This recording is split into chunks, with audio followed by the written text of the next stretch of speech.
தேவைப்பட்ட பொருள்லாம் பார்த்துடலாம்.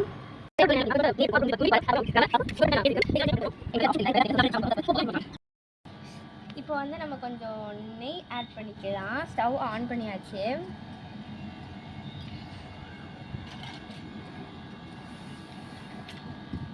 நல்லா நெய் கொஞ்சம் இதான உடனே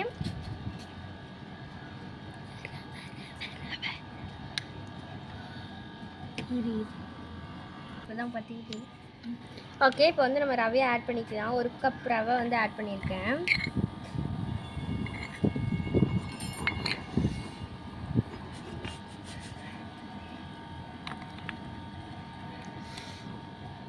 நல்லா மிக்ஸ் பண்ணி விட்டுக்கோங்க. ரவை வந்து நல்லா டோஸ்ட் ஆகணும்.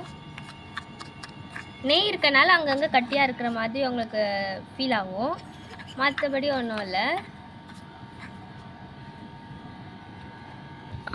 இப்போ வந்து நம்ம வந்து டோஸ்ட் பண்ண ரவையை வந்து தனியாக ஒரு பேனுக்கு எடுத்துக்கிட்டோம். இப்போ நெக்ஸ்ட் என்ன பண்ண போகிறோம்னு பார்த்தீங்கன்னா, நெய்யை நல்லா ஊற்றிக்கலாம். நான் முந்திரி பருப்பு வறுக்கும் போது நெய் வந்து கொஞ்சம் அதிகமாக இருந்தால் தான் நல்லாயிருக்கும்.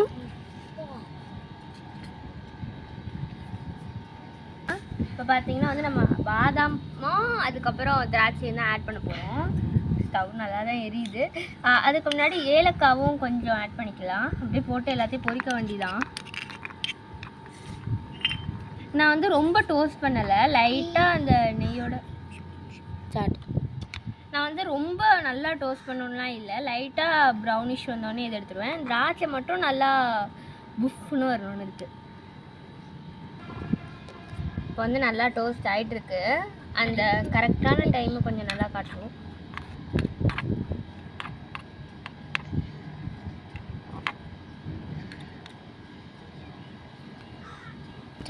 திராட்சை மட்டும் கொஞ்சம் புஃப்னு வரணும்னு விட்டோம். ஆனால் முந்திரி வந்து ரொம்ப டோஸ்டானால் எங்கள் வீட்டில் யாருக்கும் பிடிக்காது.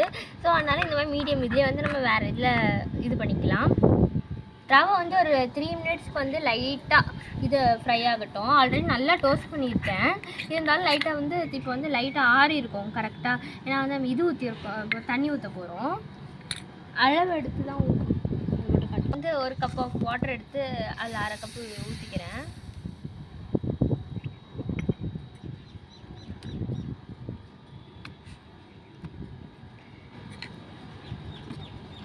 இது நல்லா கொதிச்சு வெந்து வரட்டும். கம்மியான சுகர் ஆட் பண்ணிக்கலாம். சுகர் எப்பயுமே கொஞ்சம் அதிகமாக ஆட் பண்ணால் தான் ஸ்வீட்ஸ்க்கு ரொம்ப நல்லாயிருக்கும். ஆனால் நீங்கள் வந்து சுகர் எப்பயுமே கேசரியோடு அதிகமாகவே ஆட் பண்ணிக்கலாம். நான் கேசரி வந்து 1 கப் ஆட் பண்ணேன், சுகர் 1/2 கப் ஆட் பண்ணியிருக்கேன். கரெக்ட். தீயை விடாமல் நல்லா இந்த மாதிரி மிக்ஸ் பண்ணிக்கிட்டே இருங்க, இல்லைன்னா கீழே விட்டிங்கன்னா நல்லா தீஞ்சு போயிடும்.